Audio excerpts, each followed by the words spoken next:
Você já foi humilhado, diminuído ou desrespeitado e depois ficou horas, talvez dias, pensando no que deveria ter dito? Aquela cena volta na cabeça. A frase perfeita aparece tarde demais.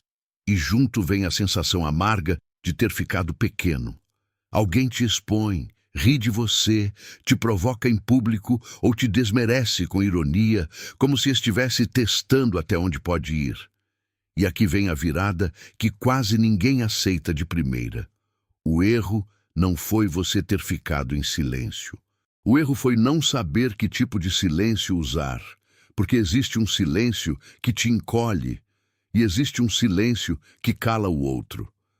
Hoje você vai aprender 5 atitudes que calam a boca de quem te humilhou, sem brigar, sem discutir e principalmente sem se rebaixar. E fica comigo até o final, porque a última atitude é a que mais machuca o ego de quem tenta te diminuir. Humilhação dói mais do que ofensa direta, porque não atinge só palavras, atinge identidade. É diferente de uma crítica qualquer. É quando alguém tenta te colocar abaixo, te reduzir, te tirar do eixo, e quase todo mundo reage do mesmo jeito. Depois do ocorrido, pensa, eu devia ter respondido, ensaia diálogos que nunca vão acontecer e fica preso à cena, revivendo aquilo em silêncio. O problema é que quem tenta te humilhar não quer diálogo nenhum. Não quer entender, não quer resolver. Quer reação. Quer ver você perder o controle, se explicar demais ou descer para o mesmo nível. Pessoas emocionalmente fracas provocam porque precisam disso para se sentirem maiores. Pessoas fortes fazem o oposto, retiram o palco. Por isso, deixa isso claro desde agora. Essas atitudes não são para vencer discussões, nem para sair por cima em briga de ego. Elas são para encerrar jogos. Jogos que drenam energia, minam o respeito e te afastam da sua própria força. A partir daqui tudo muda. Não porque você fala mais, mas porque passa a se governar melhor. Ele já percebeu que depois de uma humilhação no trabalho ou em público, o impulso mais forte é tentar se justificar. Explicar intenções, detalhar contexto, provar que foi mal interpretado. Parece lógico, parece justo, mas quase nunca funciona. Quem procura como calar quem te humilhou geralmente cai nessa armadilha sem perceber. Ao explicar demais, a pessoa não recupera respeito, ela entrega palco. E nesse jogo, quem reage perde o controle, mesmo achando que está se defendendo. A verdade é dura, mas libertadora. Quem te humilha não quer entender nada. Quer te ver se dobrando, gastando energia, tentando se validar. Por isso, humilhação como responder não começa com palavras, começa com contenção. A explicação vira combustível para o ataque, enquanto o silêncio, como resposta, corta o jogo pela raiz. Isso é controle emocional estoico na prática. É autocontrole emocional aplicado ao mundo real, não teoria bonita. Pensa numa situação simples.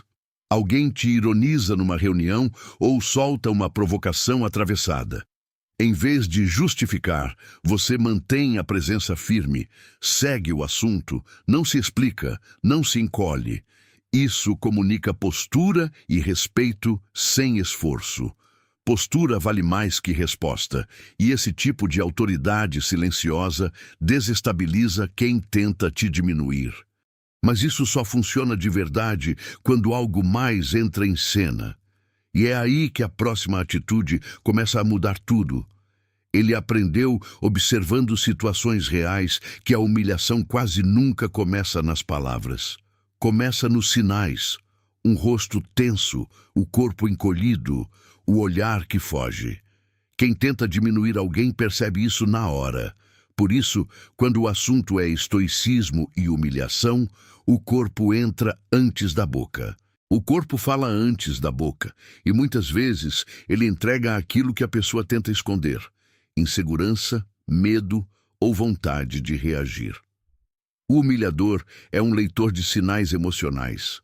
Ele testa limites, provoca de leve, observa a reação e decide se avança. É aí que entra o controle emocional estoico, aplicado de forma simples.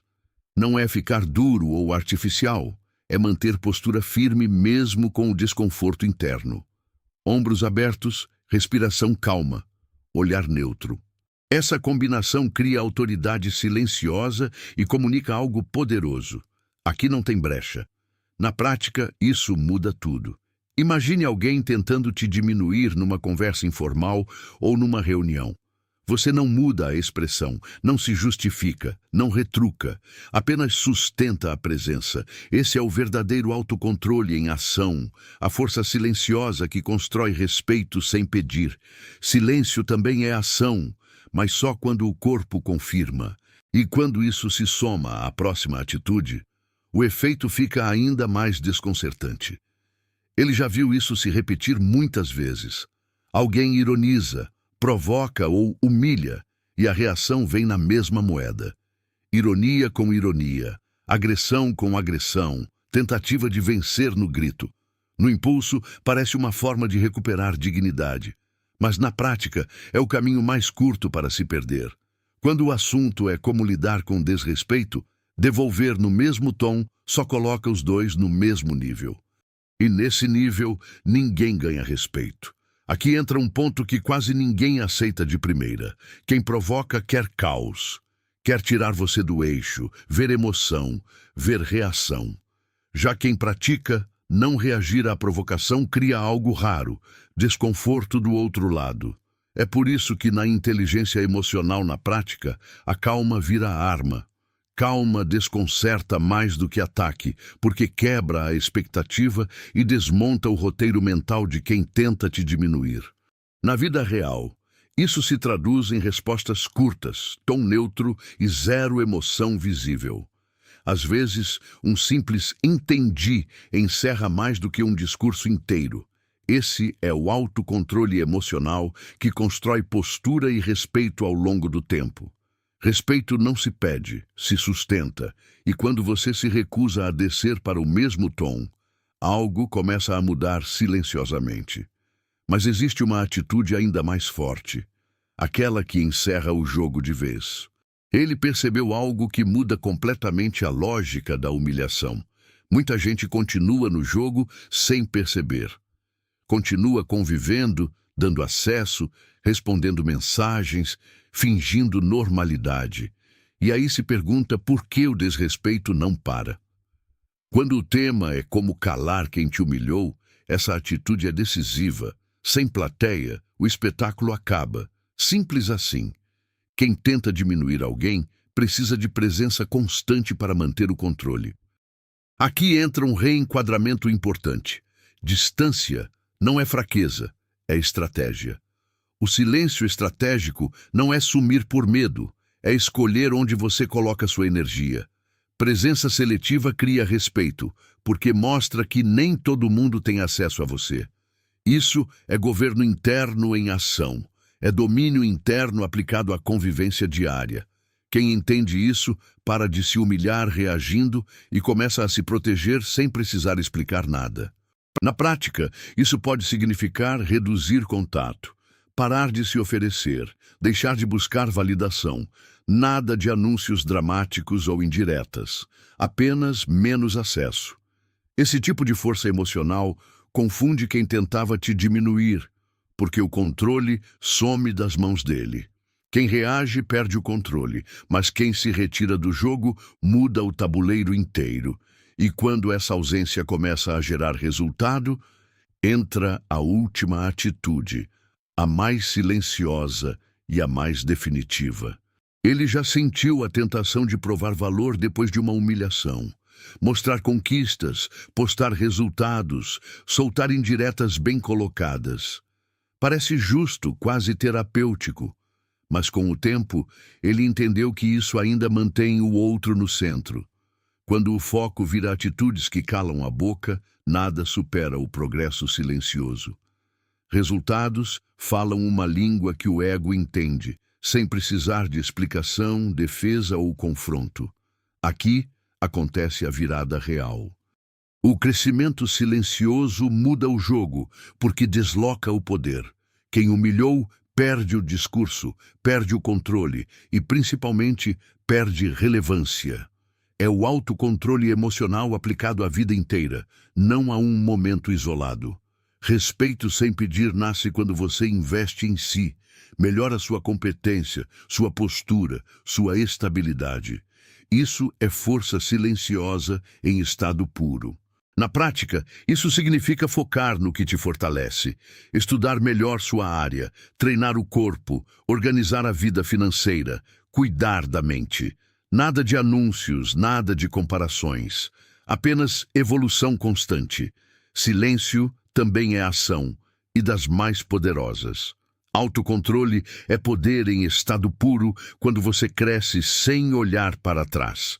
E é exatamente nesse ponto que tudo o que foi dito antes começa a fazer sentido, preparando o terreno para algo ainda mais profundo.